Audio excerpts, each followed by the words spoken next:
Very good morning बच्चों। तो अब ये क्लास 12 का मैथमेटिक्स का जो लेक्चर्स होगा वो बच्चों समाकलन पर होगा, है ना। आज हम समाकलन पढ़ाएंगे। जैसा कि पहले आज एक लड़की भी आई थी श्रद्धा, उसने बताया था कि अवकलन पढ़ा जा चुका है, कंटिन्यूटी डिफरेंशिएबिलिटी भी पढ़ाई जा चुकी है ना, एप्लीकेशन भी पढ़ाया जा चुके हैं डिफरेंशिएशन के। तो आज हम पढ़ाएंगे समाकलन यानी कि इंटीग्रेशन, है ना। तो समाकलन आज हम पढ़ाएंगे इंटीग्रेशन।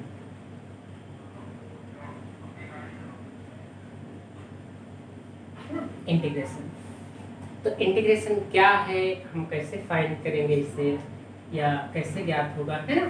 तो ये सब सारी चीज़ें। तो जैसे आपने डिफरेंशिएशन यानी कि अवकलन पढ़ा है, डिफरेंशिएशन को आप करते थे, सपोज करिए D D x of x, है ना, D D x of sine x, D D x of cause x, है ना। इस तरह से उसे डिनोट करते थे जो आपने अवकलन फाइंड किया, है ना। एक्स का अवकलन, साइन एक्स का अवकलन, काज एक्स का अवकलन। तो इसका जो रिवर्स प्रोसेस होता है वो होता है समाकलन। समाकलन को इस साइन से डिनोट करते हैं।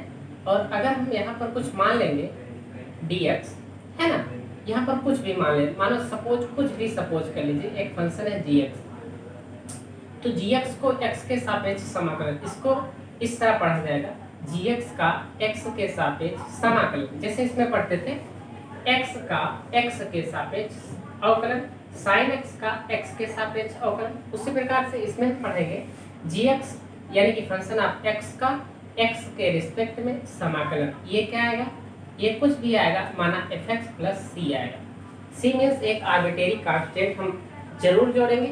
अगर आर्बिट्रेरी कांस्टेंट हम नहीं ऐड करेंगे तो हमारे एग्जाम में नंबर कट सकते हैं, है ना। तो इस तरह होगा कुछ भी, मतलब अगर मुझे अवकलन करना है जो पहले हमने सीखा है, तो जो सीखा है वो इस तरह हमें अवकलन करना है। इसका रिवर्स प्रोसेस है समाकलन। तो जैसे gx dx का समाकलन किया तो fx प्लस c आएगा, है ना। तो फलनों के समाकलन आप करोगे कैसे, ये हम कुछ बताते हैं कि कुछ आप लोगों को उदाहरण देते हैं और कुछ फार्मूले बताते हैं, तो उस हिसाब से आपको करना है ना। जैसे आप D D x of x की पावर m यानी कि x की पावर m का x के रिस्पेक्ट में अगर डिफरेंशिएशन आप करते तो क्या आता था, m आगे आ जाता था, x m से 1 क्या हो जाता, सब्ट्रैक्ट हो जाता था। इस प्रकार से आप करते थे अवकलन। अच्छा, आप समाकलन इसका कैसे करोगे, तो समाकलन x की पावर m का x के रिस्पेक्ट में क्या होगा, ये हो जाएगा बच्चों x की पावर m प्लस 1 अपान m प्लस 1 प्लस c। क्या आएगा समाकलन, x की पावर m का समाकलन आएगा, x की पावर में 1 ऐड हो जाएगा, तो जितना ऐड होगा उतना डिनोमिनेटर में आ जाएगा और प्लस कांस्टेंट लग जाएगा। c means constant, any arbitrary constant. तो यहाँ पर बच्चों एक फार्मूला तो आप जानते हैं कि x की पावर m dx होगा तो इक्वल टू x की पावर m प्लस 1 अपान m प्लस 1 प्लस कांस्टेंट है, इसी तरह तो होगा। तो फिर कैसे होगा, जैसे हमने एक एग्जांपल लिया, m कुछ भी हो सकता है, m is any integer, integer होगा, इंटीजर में पूर्णांक, तो m कोई भी पूर्णांक हो सकता है ना। तो m पूर्णांक हो सकता है, तो x की पावर m का x की पावर m प्लस 1 अपान m प्लस 1 प्लस कांस्टेंट होगा, है ना। तो आप कुछ x की पावर m dx पर कुछ एग्जांपल्स ले लेते हैं, सॉल्व करके बताते हैं, तो आप लोगों को समझ में आएगी, है ना। तो जो हमारा पहला फार्मूला निकल के आया, जो हमारा पहला फार्मूला निकल आया वो है x की पावर m, है ना, dx।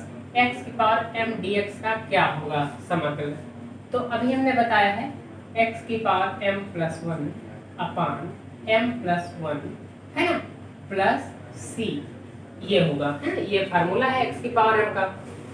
अच्छा, तो इसके एप्लीकेशन इस फार्मूले के क्या होंगे, जिसे हमने लिख दिया x स्क्वायर, है ना, dx यानी कि x स्क्वायर का x के रिस्पेक्ट में कितना होगा समाकलन, तो क्या होगा, तो m की जगह पर यहाँ क्या है 2 है ना। तो हम क्या करेंगे, तो x की पावर m की जगह पर 2 था प्लस 1 अपान 2 plus 1 plus c। Further solve करने पर कितना आएगा x की पावर क्यूब अपान क्यूब प्लस c। तो हमने क्या देखा, हमने देखा x स्क्वायर dx का समाकलन आएगा x क्यूब अपान 3 प्लस c, है ना। ये समाकलन करने पर ये आया।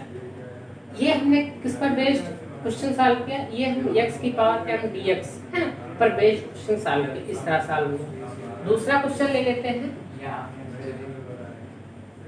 अगर हम दूसरा क्वेश्चन ले लेते हैं x की पावर 100, x की पावर 100 dx मीन्स x की पावर 100 dx अगर आ जाए एग्जाम में तो कैसे सॉल्व करोगे।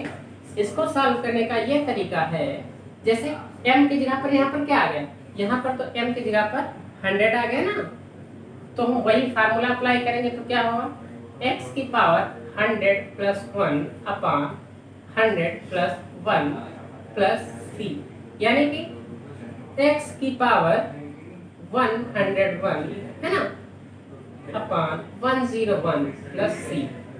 तो इसके मीन्स क्या आया, इसके मीन्स आया x की power 100 dx equal to x की पावर 101 अपान 101 प्लस c, है ना। ये बच्चों समझ में आया कैसे हुआ, है ना। तो सबसे पहले हमने देखा जो x की पावर m dx है उसका हमने इस तरह से पोस्टमार्टम किया तो क्वेश्चन क्या था रहे, है ना। तीसरा अगर हम क्वेश्चन लेना चाहें तो अगर हम तीसरे क्वेश्चन की बात करें तो ले सकते हैं x की पावर है ना, x की पावर -4 dx, x की पावर 4 dx। तो बच्चों अगर हमने दूसरा एग्जांपल लेने लिया तो जैसे x की पावर -4 dx, इसका समाकलन कैसे करेंगे, तो हम इसी पर अगर जाएं x की पावर m dx पर ही एग्जांपल पर अगर जाएं इसी फार्मूले पर, ये पहला नंबर फार्मूला था, तो क्या होगा बताओ, x की पावर m प्लस 1, m क्या है यहाँ पर बेटा -4 प्लस 1 अपान -4 plus 1 plus c। Further solve करने पर क्या आएगा x की पावर -q अपान -3 प्लस c, है ना। तो ये क्या आएगा -1/3 x की पावर -3 प्लस कांस्टेंट, है ना। तो अगर हमने देखा कि x की पावर -4 dx का समाकलन कितना आया, तो आप देखोगे x की पावर -3 अपान -3 प्लस कांस्टेंट, है ना, इस तरह। तो कोई भी कुछ भी हो, अगर इस फार्मूले पर आपका क्वेश्चन आता है x की पावर m dx पर बेस्ड, तो आपको कुछ नहीं करना है, x की पावर m प्लस 1 अपान m प्लस 1 प्लस कांस्टेंट आपको कर देना है, तो आपका क्वेश्चन सॉल्व हो जाएगा इजीली, है ना। ये पहला हमने जो देखा ये पहला फार्मूला था, पहले फार्मूले पर बेस्ड आपने क्वेश्चन देखे। अब जो दूसरा फार्मूला आता है वो आता है जैसे अगर आ जाए कोई कांस्टेंट टर्म, जैसे आ जाए कांस्टेंट टर्म, जैसे समाकलन हमको करना है, जैसे कांस्टेंट ले लेते हैं k dx, है ना। तो इसका क्या होगा समाकलन, इसका समाकलन होगा बेटा kx प्लस c, है ना। kx प्लस c मीन्स जैसे अगर हमने ले लिया, इस पर बेस्ड क्वेश्चन अगर लेने की कोशिश करें तो क्या आएगा, जैसे समाकलन आप 5 है ना 5 dx, है ना। तो ये क्या बनेगा 5 dx का क्या होगा kx यानी कि 5x प्लस कांस्टेंट, है ना। तो देखो कितनी इजीली सॉल्व हो गया कि अगर kx है, k is any real number, k क्या है, k is any real number, है ना, k is any real number, कोई भी रियल नंबर है k। तो अगर हम k कांस्टेंट टर्म दिया है तो उसका अगर हम समाकलन करेंगे, तो जब समाकलन करेंगे तो कितना आएगा 5x प्लस कांस्टेंट, है ना। अगर हम ले ले 100 dx का समाकलन करना है तो कैसे करेंगे बताओ, 100x प्लस कांस्टेंट, यही तो आएगा, है ना। तो इस प्रकार हमने देखा कि दो हमने फार्मूले बताए और दोनों फार्मूलों पर बेस्ड हमने क्वेश्चन भी सॉल्व कराया, तो आप लोगों को ये समझ में आ गया होगा। अगर तीसरी चीज हम तीसरा फार्मूला देखें,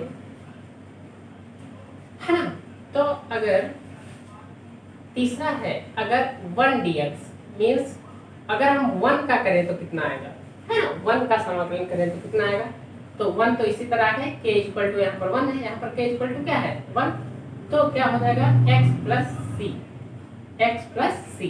तो 1 का अगर समाकलन कितना करेंगे तो x प्लस सी। इसी प्रकार से अगर हम 0 का समाकलन करेंगे 0 dx तो क्या आएगा, तो 0 का तो 0 रहेगा, 0 इंटू एक्स हो जाएगा और प्लस सी, तो ये तो 0 हो जाएगा, ये हो जाएगा कांस्टेंट, है ना।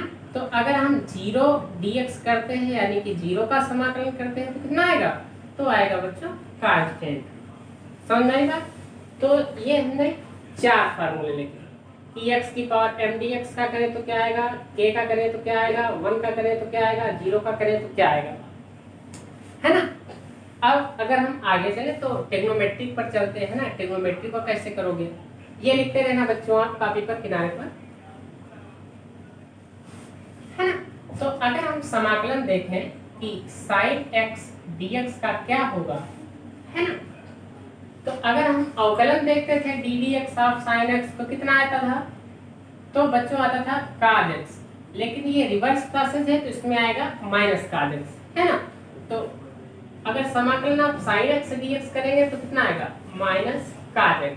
अच्छा, ये 5वां हो गया फार्मूला, ये 6 फार्मूला हो गया।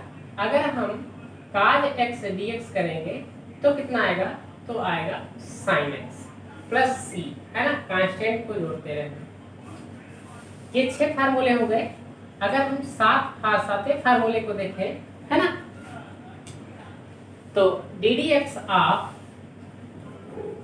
sec स्क्वायर एक्स dx, अगर sec स्क्वायर एक्स का करेंगे तो tan x आएगा, क्या आएगा tan x, और tan x का समाकलन नहीं होगा, है ना, होगा तो दूसरे प्रतिस्थापन विधि से होगा, वो हम बताएंगे।